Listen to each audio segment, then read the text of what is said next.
Hello friends, so आज मी चीज पालक cutlet बनवते. सो कटलेट बनवण्यासाठी आपल्याला पालक हा स्वच्छ धुवून थोडासा गरम पाण्यात बॉईल करून घ्यायचा आहे आणि एका मिक्सरच्या जारमध्ये हिरवी मिरची, अद्रक, लसूण, कोथिंबीर, चवीपुरतं मीठ मी ॲड केलेलं आहे. याची छान पेस्ट बनवली आहे. यानंतर मी जो बॉईल केलेला पालक होता तो याच्यामध्ये ॲड केला आणि याचीही चांगली पेस्ट बनवून घेतली.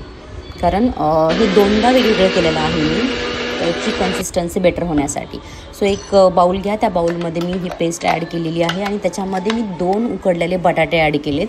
तुम्ही जास्तही करू शकता जर तुम्हाला क्वांटिटी जास्त बनवायची असेल तर. आणि मी याच्यामध्ये ब्रेड क्रम ॲड करते. आपल्या घरात जे उरलेले ब्रेड असतात ते वाळल्यानंतर त्याची ही क्रम आपण बनवून ठेवू शकतो. आणि आता मी याच्यात 1 वाटी बेसन पीठ ॲड केलेलं आहे बाइंडिंगसाठी आणि ब्रेड क्रममुळे क्रिस्पीनेस येतो. सो आणि चवीपुरतं मीठ हे ऑलरेडी ॲड केलेलं आहे, इथं मी दाखवायचं विसरली आहे. सो हे छान असं मिक्स करून घ्या. कॉर्नफ्लोअर पण ॲड करायचं आहे, माझ्याकडे नव्हता त्याच्यामुळे मी नंतर ॲड केलेलं आहे कॉर्नफ्लोअर याच्यामध्ये. आणि कॉर्नफ्लोअर एका बाउलमध्ये घेऊन त्याच्यामध्ये थोडंसं पाणी ॲड करून ठेवले, कारण आपल्याला बाइंडिंग केल्यानंतर डीप करण्यासाठी हे लागणार आहे.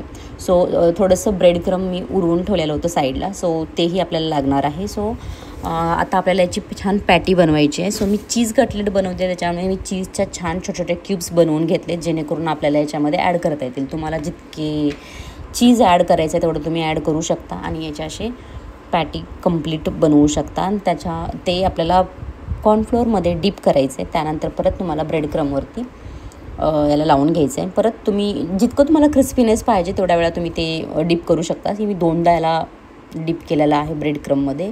आणि छान असं तेल जास्त गरम नाही होऊ द्यायचं आहे आपल्याला, थोडंसं आधी गरम होऊ द्या. त्यानंतर थोडंसं मीडियम झाल्यानंतर आपल्याला आपण ज्या पॅटी बनवलेत त्या आपल्याला एक एक त्याच्यामध्ये सोडायचे.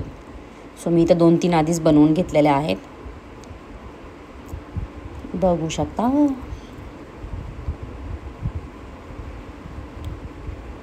सो तेलामध्ये छान एक एक आपल्याला थोडंसं पेशन्स लेवल याच्यात जरा जास्त लागतील, कारण जर फास्ट तळायला गेलो तर ते थोडे कच्चे राहण्याची पॉसिबिलिटी राहते. सो असं तुम्ही त्याला तळू शकता आणि छान क्रिस्पी होईपर्यंत, त्याला ब्राऊन कलर येईपर्यंत आपल्याला छान डीप तळायचं आहे. याला तळल्यानंतर तुम्ही बघू शकता इतके सुंदर होतात ना. नक्की तुम्ही असे ट्राय करून बघा आणि तुमचा रिप्लाय कमेंट बॉक्समध्ये नक्की सांगा. Thank you so much for watching. Have a good time.